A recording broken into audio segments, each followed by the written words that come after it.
Thank you so much, Lori. I love the title of your second to the last slide, So Much Moon. I would argue this is probably the best time in history to be a lunar scientist, with given all these opportunities that both of you just talked about. So Jake and Sarah are both on the stage right now. We're ready for questions, and while people are formulating those, I just want to give both of you, Jim and Lori, my very sincere thanks for your support of our institute, and we hope to make you proud. So anyway, thank you so much. So do we have, yeah, okay, we'll take the in-person one first and then an online one. Hey, Sarah Valencia, NASA Goddard. Is there a timeline for the announcement of the Artemis 3 geology team? That's probably a question for Sarah. Our goal is sort of early fall, maybe even late summer. So it's not far. It's not far away. Thank you. Easy questions are great. Yeah, let's do an online question, Ashkan. A question for Lori. Will results from the mini NSSWs be integrated into the new science strategy? You were a little distorted, but I'll take that too. why don't you take it, Sarah? Yeah, I mean, the answer is yes, but go ahead, Sarah. Yeah, absolutely. We've been doing those LSSWs on a sort of regular cadence since the start of the pandemic, and they have been enormously helpful. I think Jake will back me up on that in terms of getting us quick responses from the community about a wide range of topics that we've been able to incorporate into our Artemis planning, but also, of course, that will get incorporated into our strategy as we move forward as well. Yes, please go ahead. Hi, my name is Arushi, and I'm a grade 8 student from Toronto, Canada. And in the past, I've really been inspired by open data coming out from NASA. Like in 2020, I used open data from NASA's satellite images of the Earth to become the global winner of NASA's Space Apps 2020. And for the past 1.5 years, I've continued to use open data from NASA, be it from NASA's Horizons or even several other open data channels. And I'll actually be giving a talk tomorrow about more open data that I used during my project to provide citizen science support to NASA. So my question is to Lori. I was wondering, for example, in the past, many missions like Apollo have provided samples to many countries to inspire the next generation. And since Artemis is an intergenerational project and a project that surpasses all borders, I was wondering if there's plans to do similar things with Artemis. It's a great question. Thank you so much for the question. And absolutely, that is the intent is to make those samples available. We will make sure that they are safely curated down at the Johnson Space Center, where we have curated all of the Apollo samples. And then once they've been characterized and we have a catalog of the information, we will, of course, make those samples available for the world to propose to use. We hold some of that sample back. We're not going to give all of it away, just like we did with Apollo, which allowed us to preserve those samples for decades and decades, which is an amazing thing. Some of in the ANCSA 1 program, where we were able to open up a sealed tube that had been sealed since the samples were collected, and do new science that we didn't even think was even a question we wanted to answer, we wanted to ask back when the samples were collected. We were able to use those samples to address new questions with new scientists that weren't even born when the samples were collected, using instrumentation that didn't exist. So we want to do the same thing with the new Artemis samples. But you're right, open data, open science is a really prime value for us at NASA. We want to make sure we can maximize the science by sharing those samples globally. Thank you. Thank you. Thank you. We have an online question, I believe. Ashkan? Yes. CLIPS has enabled payload opportunities not only for teams in the US, but also those in other countries. Can you advise NASA programs that could support U.S. activities in collaboration with foreign science teams that purchase rides to the moon through CLPS companies, which may further maximize science returns from NASA's portfolio investments. That was a long question, if I was going to try and summarize, let me just make sure I got the question summarized correctly. Looking for some of our programs, funding programs from within NASA that can support U.S. scientists to participate with perhaps international payloads that ride on CLPS. Is that what, was that the right question? Yes. Okay.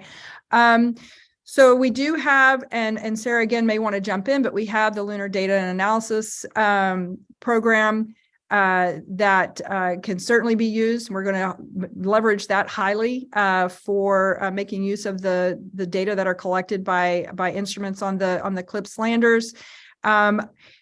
I would have to talk with SEO, but the partnerships that we have with the international partners that are flying on the CLPS landers need to abide by our data policies, which include no proprietary periods and making sure that the data are released and made available. For payloads that go directly to the CLPS providers, I'm not sure we've actually worked through all of that yet on how we're going to make sure that there's open science on those as well. But certainly we're trying to model the importance of open science and open data. Yeah, can I chime in a little bit about the CLPS and international participation? Yeah, please do. Ryan Watkins, I'm from SEO. So at this time, we don't currently have any plans for like participating scientists as part of the international payloads on CLPS. I mean, like you said, if any international payloads are, subject to our SMD data archiving requirements, they'll all be public. So, still kind of working some of that. If you are interested in being on like an international team as a US person, and don't care so much about the CLPS side, we are soliciting for international payloads flying on Artemis 3. So we do allow international teams there. They can have US participation, but on the CLPS side, we don't currently have any plans for the participating scientists. Trying to save Sarah having to. Thanks, Ryan. And Clive. Yes, Clive Neal, University of Notre Dame. I have a question for Jim and Jake. I don't want Jim to feel left out. So this is to do with the architecture review being a regular cadence, and I really like that concept. But one of the most enabling things for science would be habitats on the surface, and you mentioned it briefly, Jim.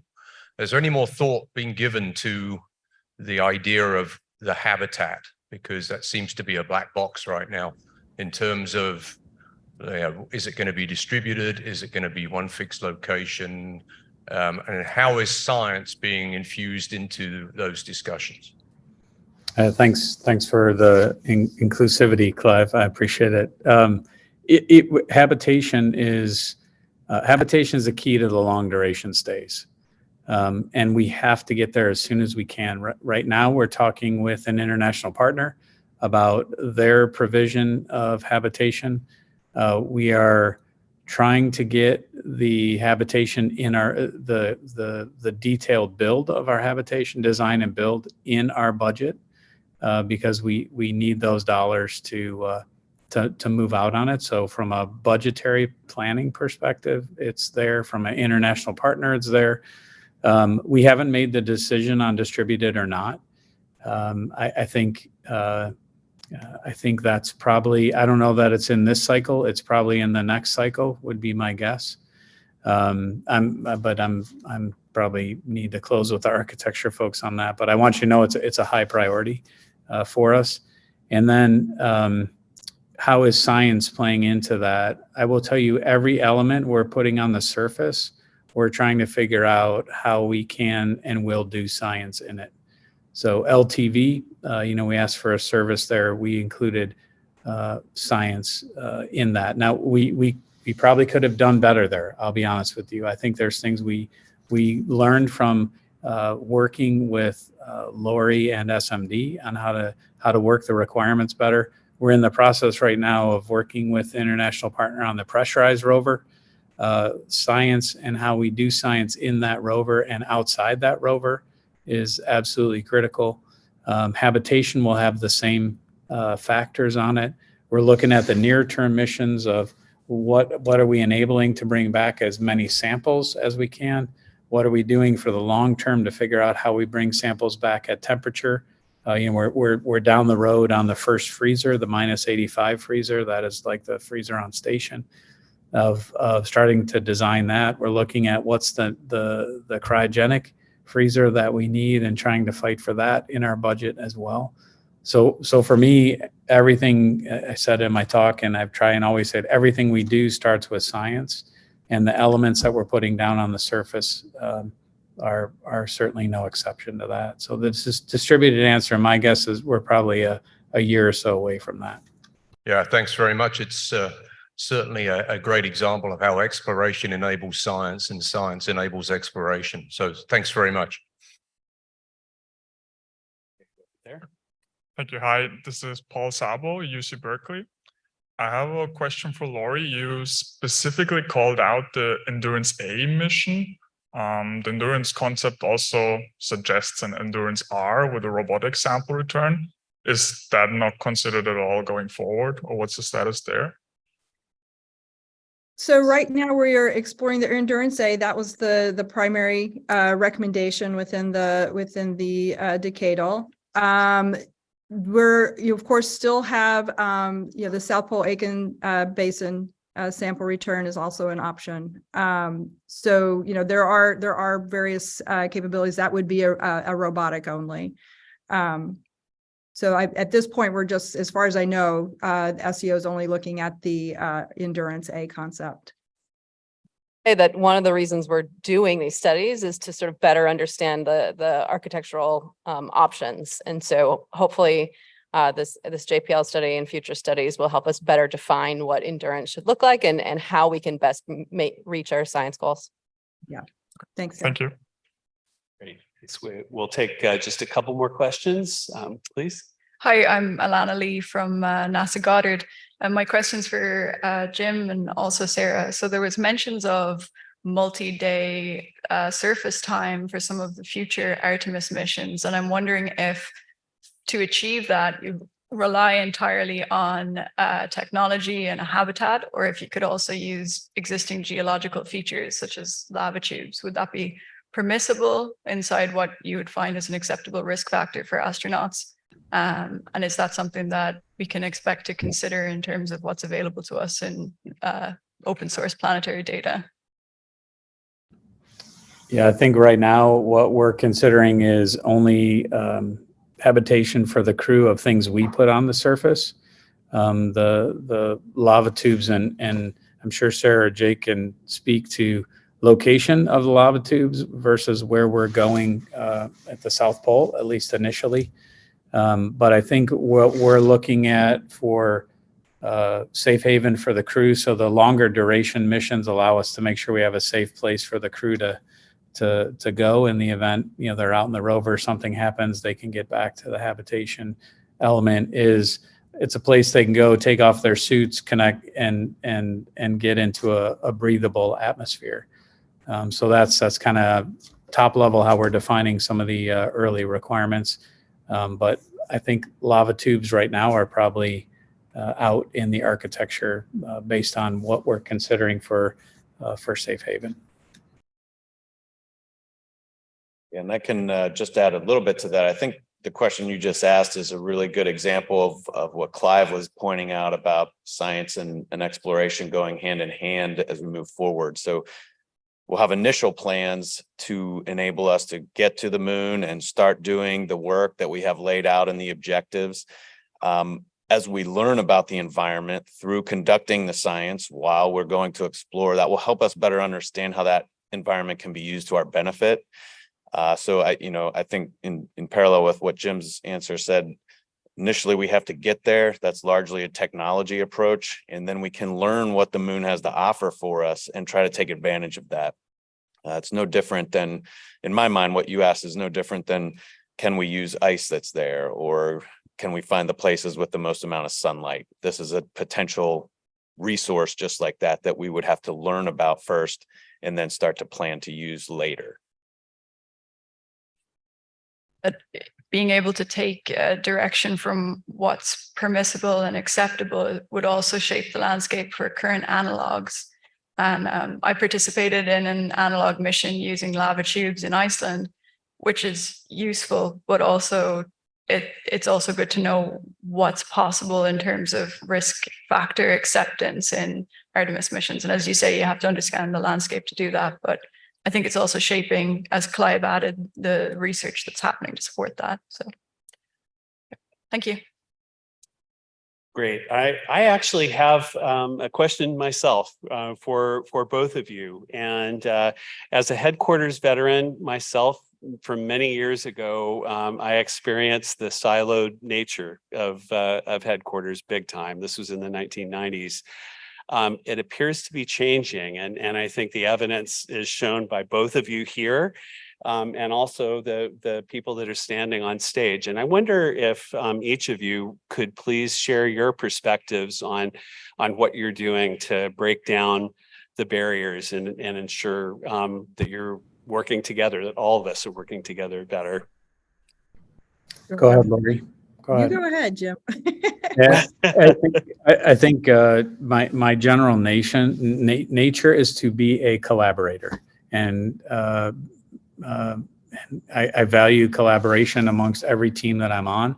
I like to think of doing things a little bit differently. As my second stint at headquarters, and I felt like before every floor at headquarters was a skiff when I was there before, and tried to break that down. I think we have license to do what we're doing under Artemis because we need the science, we need the technology, and so I think we're driven by what we're being asked to do.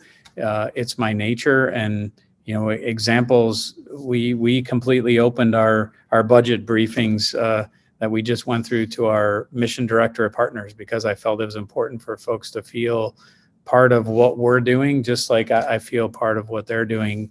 Lori and Jake are part of our utilization groups that we have working across the mission directorates to make sure we're looking at the utilization of our missions. We're trying to make sure that we protect for important science hardware that goes on there, both in our budget and in the SMD budget. So I think it goes from what we do every day and are we thinking about science when we're making technical decisions, and what we do that's instantiated of how we operate too. Yeah, and I'll just add a little bit on to that. Of course, as Jim says, there's an environment at headquarters right now that's really supportive of this collaborative approach and recognizes the important things that each of the mission directorates can bring to the success of NASA as a whole, and of course to the Artemis efforts. I think that starts with the administrator and particularly with our deputy administrator Pam Melroy, who has been, I think, a fantastic advocate and a great champion for the collaboration within the Science Mission Directorate. Of course, we've put a high priority on that collaboration across the mission directorates to the degree of putting, establishing that deputy associate administrator for exploration position with Joel. And that is his primary responsibility, is to make sure that we have that regular communication and that we're working across the directorates and really collaborating very, very closely. And of course, my role in the planetary side is to make sure that Joel has the resources that he needs and that we work together really closely to enable the science side. The last thing I really kind of want to say, and this isn't necessarily the question you asked or that you asked, Greg, but we start looking at and hearing about various congressional reports that are coming out now and thinking about the budgets for the coming year for 24, and you hear about the belt tightening that's going to have to happen across the government.